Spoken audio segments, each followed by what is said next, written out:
Hello everybody. Don't judge each day by the harvest you reap, okay, but by the seeds that you plant. 13 years I've been working.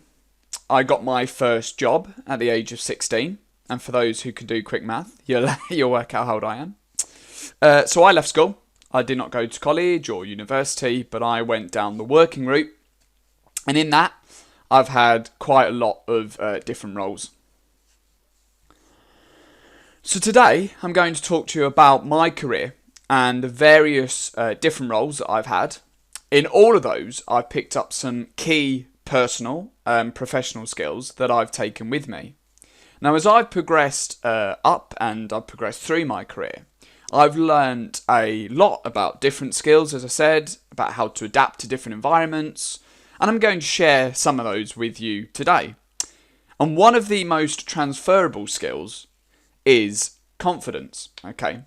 So confidence is knowing what you can do and being happy in your ability to do that. Having the confidence at work shows that you are capable of rising to challenges. And for you, it can actually help boost motivation, increase your focus, and get you on track. So my first role. Waiter at the age of 16. So customer service is a key part of this role. And even with the first role that I had, this one, it was the first time that I realised that I had the natural skill to be in front of customers. In any role, and you'll see this as a theme as we go through, there is an element of customer service. And with any role, being able to handle yourself in front of customers can actually go a really long way. Now, it's something that grows, okay, over time. And it's something that I don't necessarily think you can actually teach in a classroom, and it doesn't necessarily come naturally to everybody. Strong work ethic. Okay, so this particular role is long and it's hard hours, and you really do feel like you've done a job at the end of it, and you feel like you've worked hard for the day. Now, it's all right when you were just starting out and you're at a young age, but what I took from this, okay, and I guess what it gives you is an understanding of the importance of work.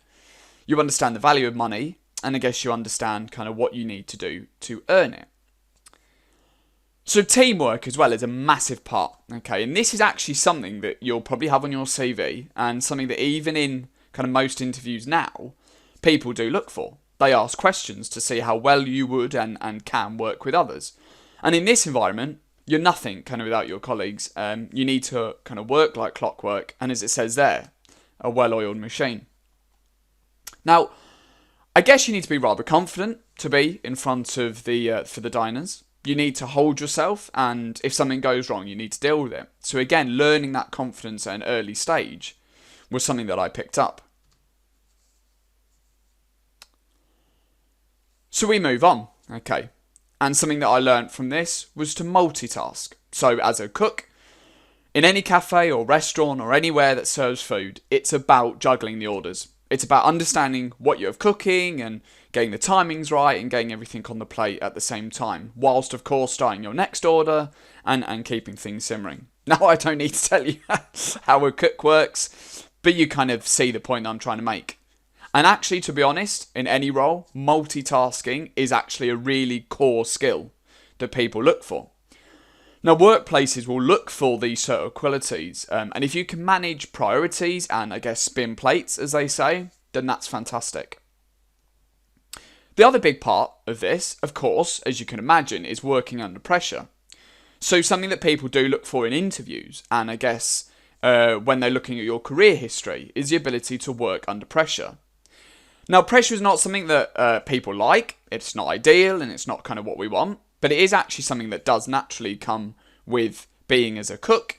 And obviously, in most environments, there is an element of that pressure. Now, this role, and obviously you'll see coming up, actually, there's a time when I was a chef in Sydney. That's the most under pressure I've been. And I guess learning this early in my career has actually prepared me really well for the future. Okay, so at the age of 18, I now got a job as an administrative assistant in the office of a national care company. And this was my first role, as you can see, within the office environment. And I guess with that came a lot of new skills. One thing is IT skills. Now, much like us all, I've obviously grown up with IT all around me, and it's something that we use kind of every single day, and I have done throughout my life. But this is the first role, I guess, really, in which I needed to use what I knew at home, but at work. Now, of course, in 2021, there really isn't kind of many roles out there that don't have some part of IT involved in that. Another big part of this role was managing the diaries for the carers. Okay, so I used to have a lot of boxes to fill. I used to have a list of service providers and, of course, where they're based geographically, times in which they needed to have their services delivered, and the carers in which they could be escorted, or that they could be shadowed, or they could kind of deliver that solo. Now, you are literally building someone's entire weekly schedule. And if you can do that for an entire carer and an entire service provider, managing your own diary in any role is going to really help you. Part of this role, I also used to process the wages for the carers.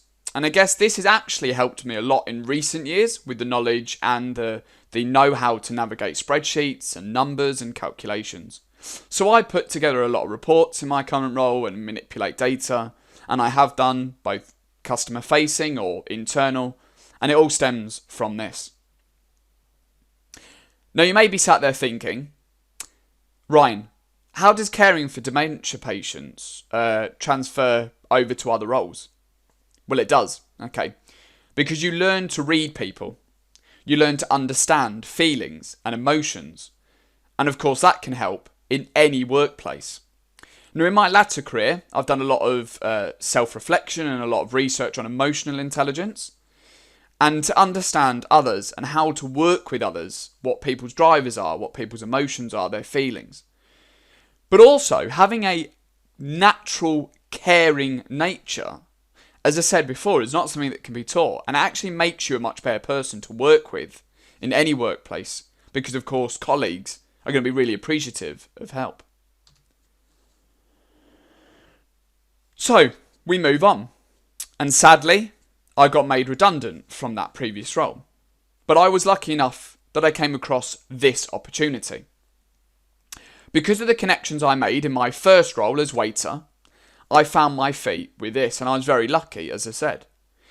Now, you may hear, and you will hear, the saying, don't burn your bridges. But it really is true, and I'm kind of a proof of this in this particular slide.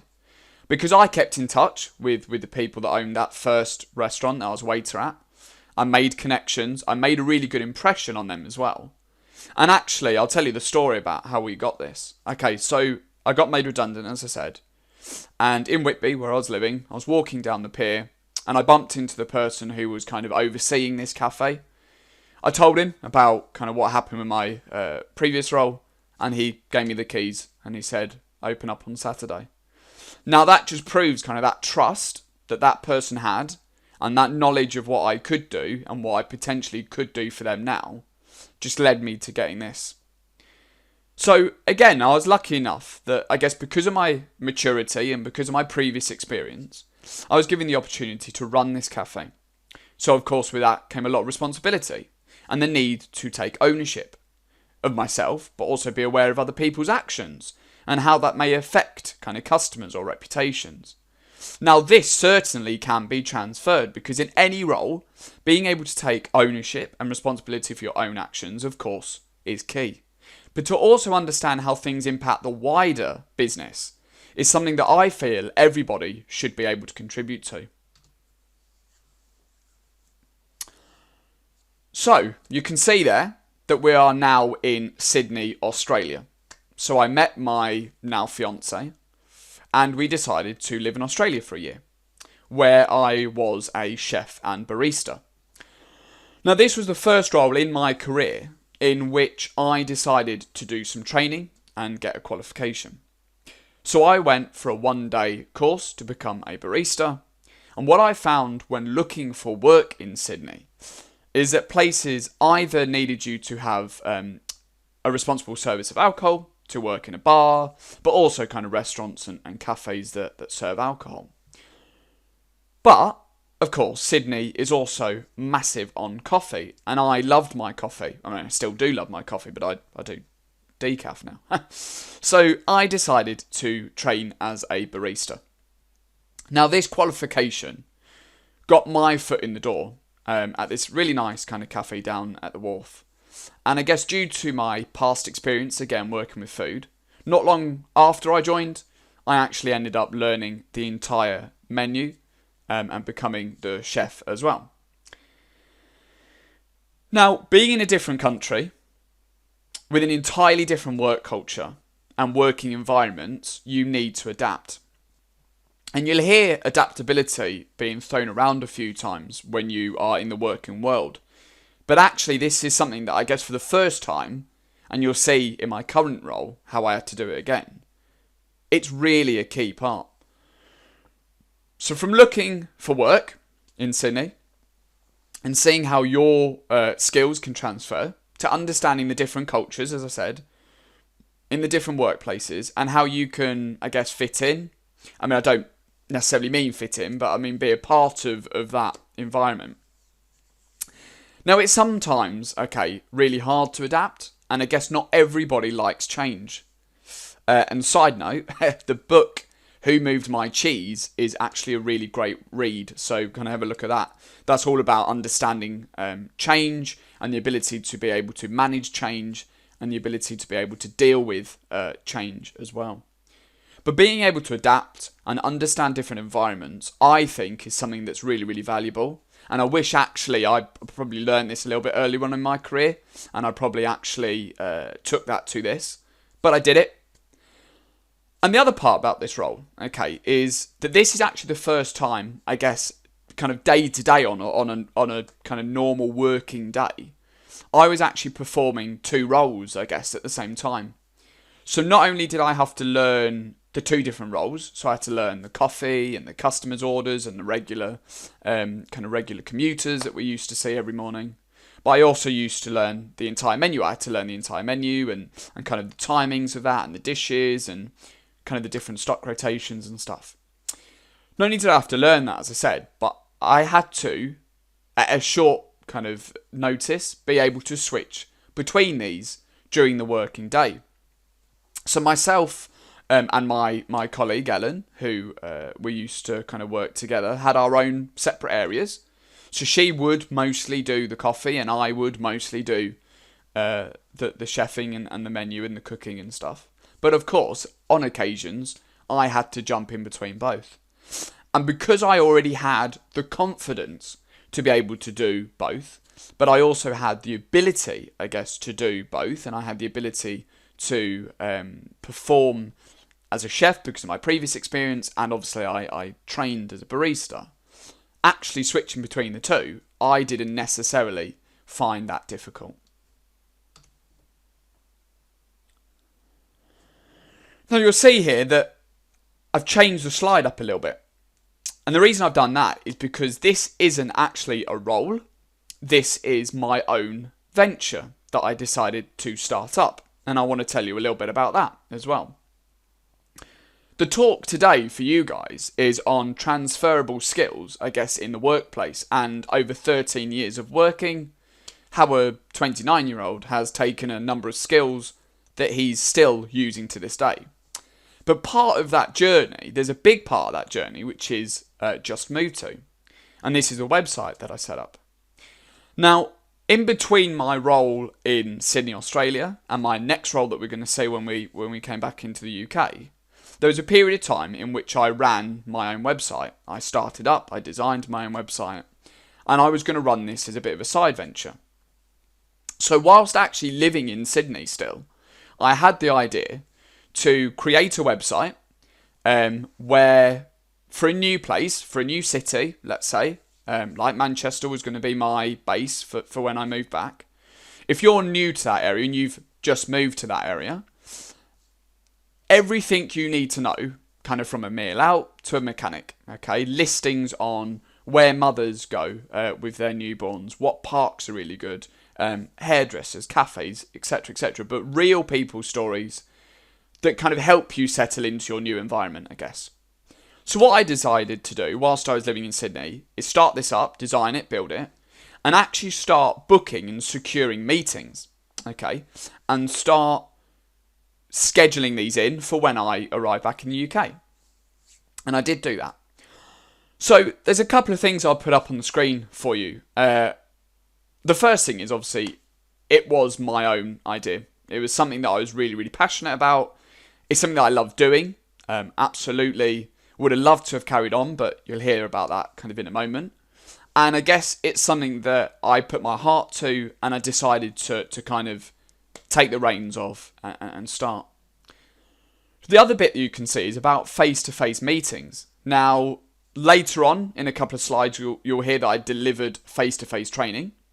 And of course, in most workplaces now, there is an element of client meetings.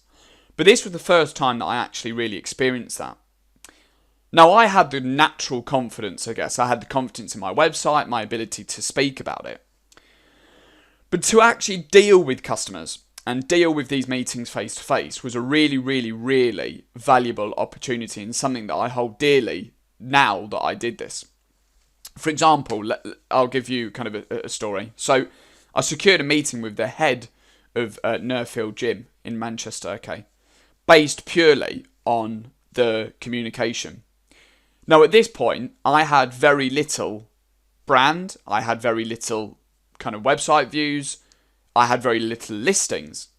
But because of my communication, my confidence, and my ability, I guess, to come across that I knew what I was talking about, he decided to meet with me. And I remember it was a great meeting. We went through the whole meeting. I did a pitch deck, I did a kind of conversation. And at the end of it, he went, "You've not really got many website views. You're a little bit kind of small for me at the time. I'm really, really sorry." And he went, "But take away a positive that you managed to secure a meeting with me.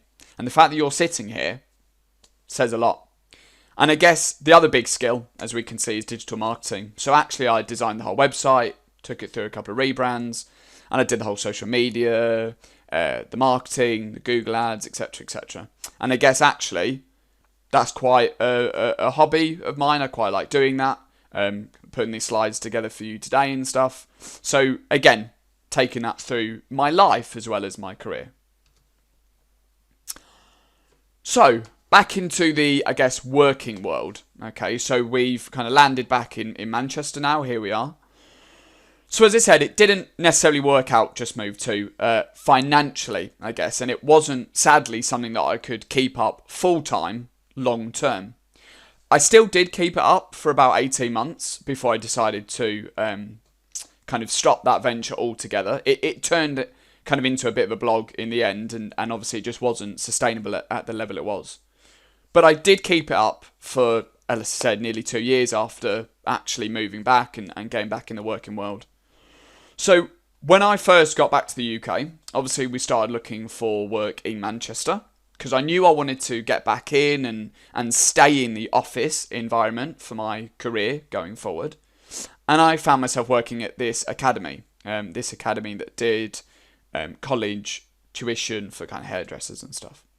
Now I knew kind of something wasn't right necessarily. When you first joined, there was a bit of red flags and stuff, and people were leaving and mentioning why they're leaving and stuff. Plus the workload, I guess, was piling up, and it just kind of didn't work out. But it was fine in the end. It was only going to be kind of a temporary position anyway, and that's kind of what I needed to do to get back in the office environment. But one thing I would say, okay, at this point, something that I realised was be aware of your surroundings, okay, and stick to what is true to yourself. If you feel like you cannot kind of work out somewhere or that it's not right for you, don't be scared, okay? Obviously, there's a sensibility element of kind of leaving a place or understanding what the next step is or understanding your environment and how to work with others and get through challenges. But don't be scared. And I guess it goes back to that whole confidence thing. If you have the confidence, genuinely, you will be all right. You've kind of got to have that first to move forward, I guess. And that's what I did. But one thing that I did take away from this role was working independently. Because I didn't have anyone around me. I didn't have any colleagues doing the same thing as me. I didn't have a team of other people that were doing similar things. It was literally just me flying solo. And actually, much like the admin assistant in the care company, I actually did quite a lot. I did a lot of the patients' records. I did a lot of the students' records in this role, so that kind of matched. I did a lot of the carers' records, and I did a lot of the trainers' records in this, so that matched. So that was quite easy to pick up, but I did quite a lot of other things in this role. As I said, it was quite a varied role for what it was. Now, this isn't something that has necessarily been an issue working independently. I've done it before, and obviously I've done it since. But this particular role really strengthened that skill. Now, I always did okay, as I said, but this was the time in which I really needed to do that. And I guess actually looking back, I'm rather grateful. So, we move on to Compliance Records Advisor. And I ended up finding my feet, as I said, at a food, fire and health and safety compliance company. Mouthful, I know. So they did a lot of consultations and compliance records, training and audits and stuff like this for the hospitality industry, for hotels and restaurants. Now, I joined as a compliance records advisor, which basically meant I helped consult customers, create, design and dispatch, well, not physically, I didn't bind the paper, the compliance diaries. So within the hospitality industry, restaurants, cafes and stuff have to record certain things for legal reasons. I don't know, fridge temperatures and cooking temperatures and stuff like that. And we basically made those records for them because everybody is different. Everybody has a different brand. Everything have a different kind of sector, different responsibility, stuff like this. Now, I wasn't technically qualified, okay? I wasn't an environmental health officer, an EHO. But I was in a position, I guess, where I was advising people, not that I really was technically qualified to do that. But I did that role, and I must say, I kind of did it rather well. And actually, I ended up doing this for around 2 years. You'll see in the next slide that I was at this company for 4 years. I did 2 roles. And this one that I did for 2 years, by the end of it, a lot of people within the business, the wider teams that were technically qualified and technically able to advise, actually complimented me on how well I was doing holding my own and having those sort of conversations about the records and stuff like that. Now, another part is prioritization. Okay, so a huge thing that I learned for the first time here, and that again I've taken with me, and I wish I probably learned earlier, was the ability to really prioritize. Now, I actually learned the principles of Kanban. So this is kind of the columns on a board, backlog, doing, done, kind of priority, top left. But in a nutshell, this is kind of learning about how to actually properly prioritize workload based on impact, delivery timescales, manpower, resources that you may need. So we used to hold daily stand-ups in which we discussed what we needed to get done for that day, and we brought others in if we needed. Now, I always knew kind of how to manage my workload, okay, but this was just kind of another level. So 4 years I was at this same place. As I said, this is now my second role within that organization, and I moved to become a customer success executive. So during my time with the consultancy company, I knew, okay, I guess that's the best way to put it, that I wanted to transition away from a product delivery role and kind of technical role to a customer-facing, customer project management type role. Going right back to being a waiter when I knew that I had a natural skill to be in front of customers, this is when I started taking it really seriously in terms of learning my abilities and what drove me in my career and what I really got for fulfillment out of a job. And that was helping people, okay, and being able to achieve a goal or a project rollout, okay, was perfect in this scenario. Now, I had the confidence, okay, that I knew what I wanted, and I did some self-reflection. and realised that a lot of the skills that was advertised for this role, the customer success executive role, I was actually already doing in that previous role, just in another way. I was still talking to customers, and actually I developed that role to something that it wasn't necessarily at the start with meetings. I used to hold meetings with people that I could quite easily put on paper when it comes to this. Now this is the first actually, and the only time in my whole 13 years that I've had 2 different roles within the same organisation. And I think because I built up a really good reputation and the respect and the trust of my colleagues, and plus of course the hiring manager for this role, they were aware of my skills in my previous role and of course what I built up over my career. So it was quite an easy transition for me, and something that they realised, as I did, that I'm doing quite a lot of them. Now I learn a brand new skill in this role that A, has been one of the most favourite things that I've done, and B, has actually really, really helped me in my current role, especially because of kind of COVID, which you'll see actually on my next slide. So we had a SaaS tool that we used to provide for people. We used to have a platform in which they logged in, and our customers used to use that, and obviously as part of my role, I needed to train those customers on that. So as part of this particular role, we started actually delivering that training face to face.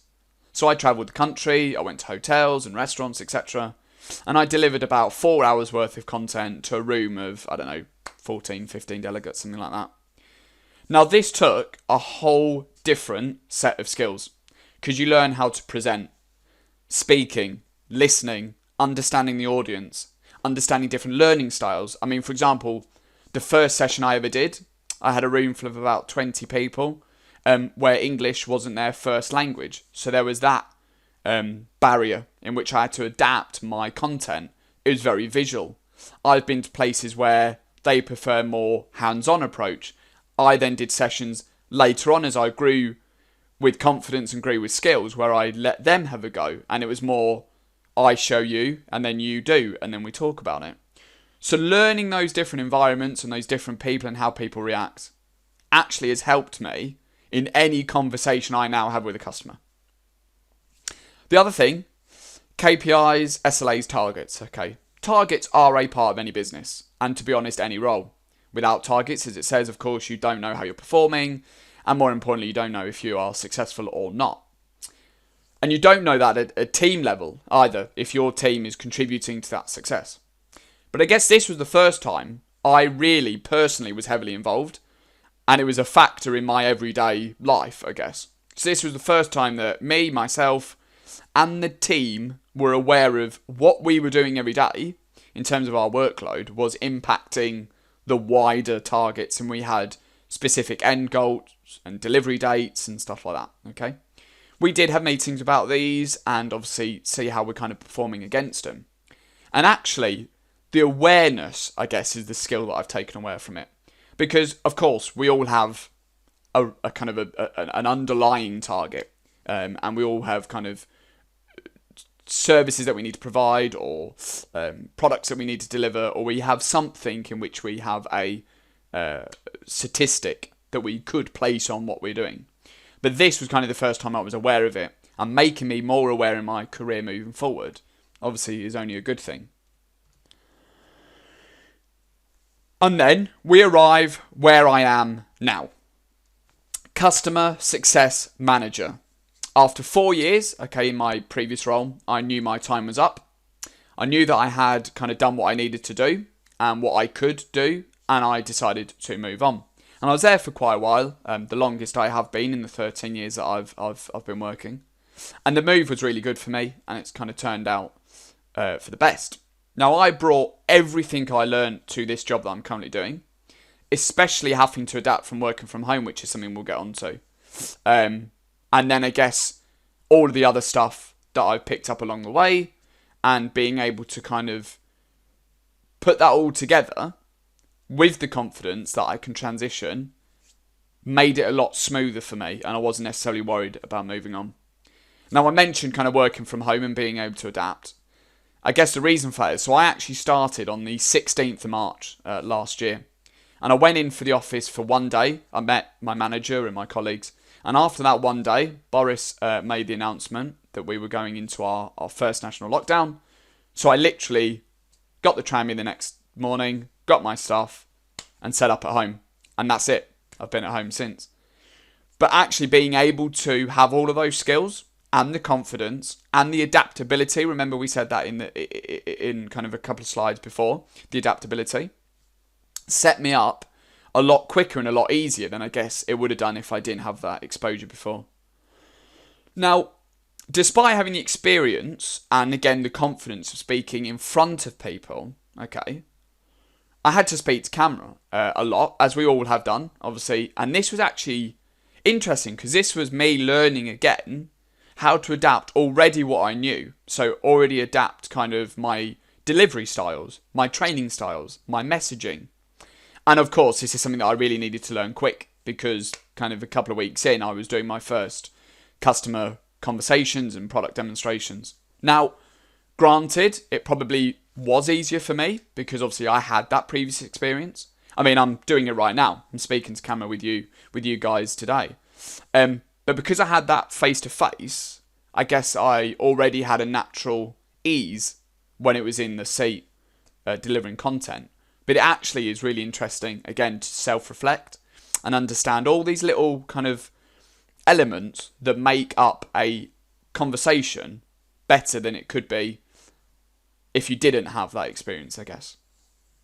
So, as you heard, obviously I had to adapt very quickly to being at home and obviously not being in an office environment. So if you remember, early on we said about the office environment, and with that came a lot of new skills. And obviously this is now the opposite. Obviously without that office environment and being at home, of course, comes with a lot of different things as well. Now, we've all had to do this, and obviously I'm nothing special, I'm not trying to say I am. But doing it 2 days into a new job, I guess is quite hard.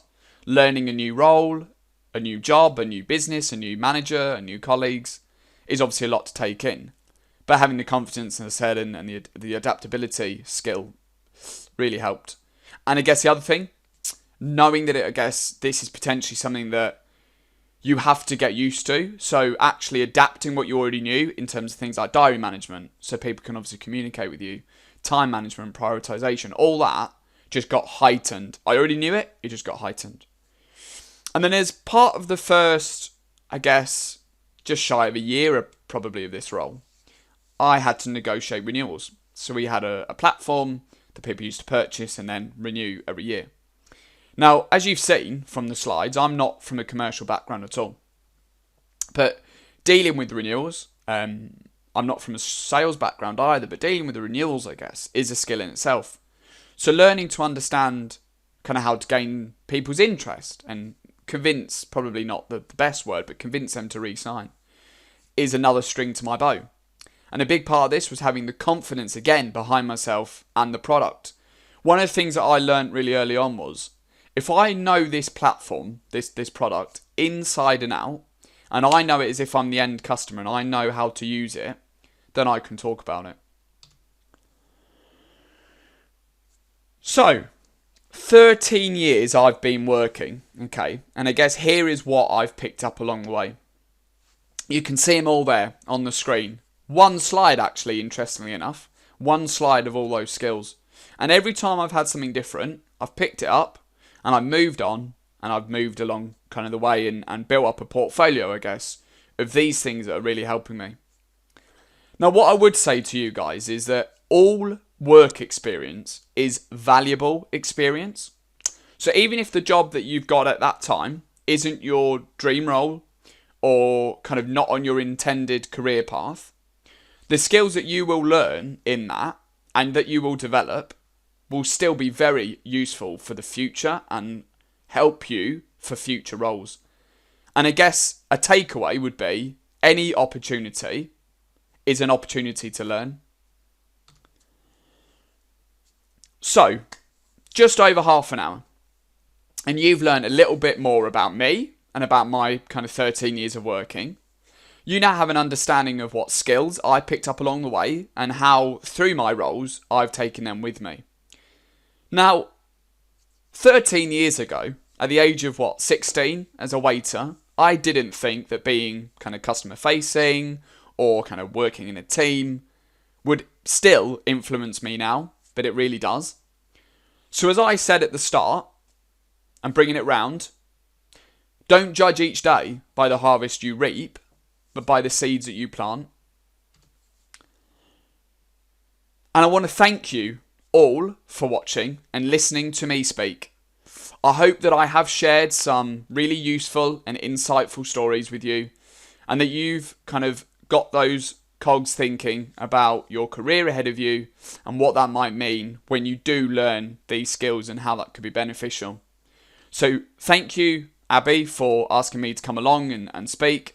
And if anybody has any questions, would like to know any more or get any more advice, I would, of course, be more than happy to be welcomed back and talk again. Thank you.